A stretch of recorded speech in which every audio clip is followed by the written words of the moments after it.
Welcome to एक study in facts. आज हम सौरमंडल में पृथ्वी कक्षा 6 भूगोल का जो पहला पार्ट है उसके प्रश्न उत्तर करेंगे। तो पहला क्वेश्चन है, ग्रह और तारे में क्या अंतर है? तो ग्रह और तारे, उनके अंदर क्या अंतर है? तो ग्रह के पास अपना प्रकाश तथा ऊष्मा नहीं होती है। वो कहां से लेते हैं? तारों से।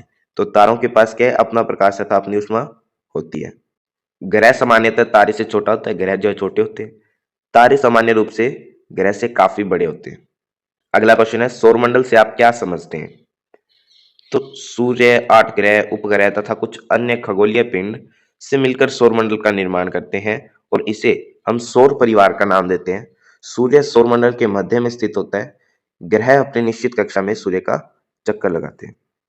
सूर्य से उनकी दूरी के अनुसार सभी ग्रहों के नाम लिखें। तो हमारे सौरमंडल में 8 ग्रह हैं। सूर्य से दूरी के अनुसार है ये, सबसे पहले बुध है, फिर शुक्र है, फिर पृथ्वी है, फिर मंगल है। ये होते हैं आंतरिक ग्रह। और फिर है बृहस्पति, शनि, यूरेनस, नेपच्यून। इन चारों को बोलते हैं बाहरी ग्रह। इसके बाद है, पृथ्वी को अद्भुत ग्रह क्यों कहा जाता है? पृथ्वी को अद्भुत ग्रह कहा जाता है क्योंकि जीवन के अनुकूल परिस्थितियां संभवतः केवल पृथ्वी पर ही पाई जाती है। संभवतः इसलिए लिखा हुआ है क्योंकि हमें पता नहीं है कि और कहीं जीवन है या नहीं है, अभी तक हमने खोजा नहीं है। तो पृथ्वी पर जल उपलब्ध है जो हमारे जीवन के लिए आवश्यक है। पृथ्वी पर जीवनदायी ऑक्सीजन गैस और ओजोन परत पाई जाती है, जिसके कारण यहाँ पे जीवन संभव हो पाता है। हमेशा चंद्रमा के एक भाग को ही क्यों देख पाते हैं? क्योंकि उसका वो जितने समय में पृथ्वी के चारों ओर एक अपना परिक्रमण पूरा करता है, उतने ही समय में वो घूर्णन करता है। तो हमेशा अगर ये वाली साइड यहाँ पे है, तो यहाँ पे भी यही वाली साइड हमारी तरफ होती है उसकी, क्योंकि वो साथ-साथ घूर्णन करता जाता है और जितने समय में उसका एक चक्कर पूरा करता है, उतने ही समय में वो अपने एक अक्ष पर चक्कर पूरा करता है। तो चंद्रमा लगभग 27 दिन में पृथ्वी का एक चक्कर पूरा करता है। यह अपनी धुरी पर भी एक पूरे चक्कर में इतना ही समय लेता है। इसी प्रकार यह दोनों प्रकार की गतियों को पूरा करने में समान समय लेता है। यही कारण है कि हमें चंद्रमा का एक ही भाग दिखाई पड़ता है। इसके बाद अगला क्वेश्चन है, ब्रह्मांड क्या है? तो अपने चारों ओर सब कुछ है, ये ब्रह्मांड का ही हिस्सा है। तो करोड़ों तारे, बादल, गैसों की एक प्रणाली क्या है? आकाशगंगा है। और इसी प्रकार लाखों करोड़ों आकाशगंगाएं मिलकर ब्रह्मांड का निर्माण करती है।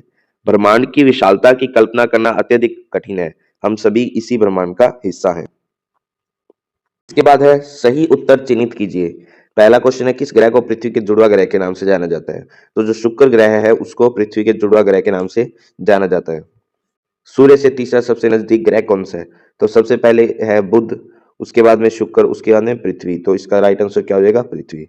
सभी ग्रह सूर्य के चारों ओर किस प्रकार के पथ पर चक्कर लगाते हैं?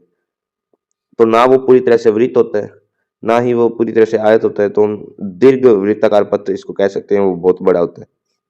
ध्रुव तारे किस दिशा का ज्ञान होता है? तो जो ध्रुव तारा होता है वो हमेशा उत्तर दिशा के अंदर हमें दिखाई देता है। तो इसका राइट आंसर क्या हो जाएगा? उत्तर। इसके बाद है, शुद्ध ग्रह किन कक्षाओं के बीच पाए जाते हैं? तो शुद्ध ग्रह है वो मंगल और बृहस्पति के बीच में पाए जाते हैं। इसके बाद में है, खाली स्थान भरो। तो डैश का एक समूह जो विभिन्न प्रतिरूपों का निर्माण करता है उसे डैश कहते हैं। तो जो तारों का समूह होता है उसको क्या बोलते हैं हम? तारामंडल। क्या बोलते हैं हम? तारामंडल। ओके। तारों की एक बहुत बड़ी प्रणाली को क्या कहते हैं? आकाशगंगा कहते हैं। डैश पृथ्वी के सबसे करीब है। पृथ्वी के सबसे करीब क्या है? चंद्रमा है। डैश सूर्य से तीसरा सबसे नजदीक ग्रह क्या है? पृथ्वी। पृथ्वी। ग्रहों के पास अपनी डैश तथा डैश नहीं होती, तो उनके पास अपनी ऊर्जा तथा अपना प्रकाश नहीं होता है। तो ये उसके उत्तर है इन सभी के, देख लीजिए।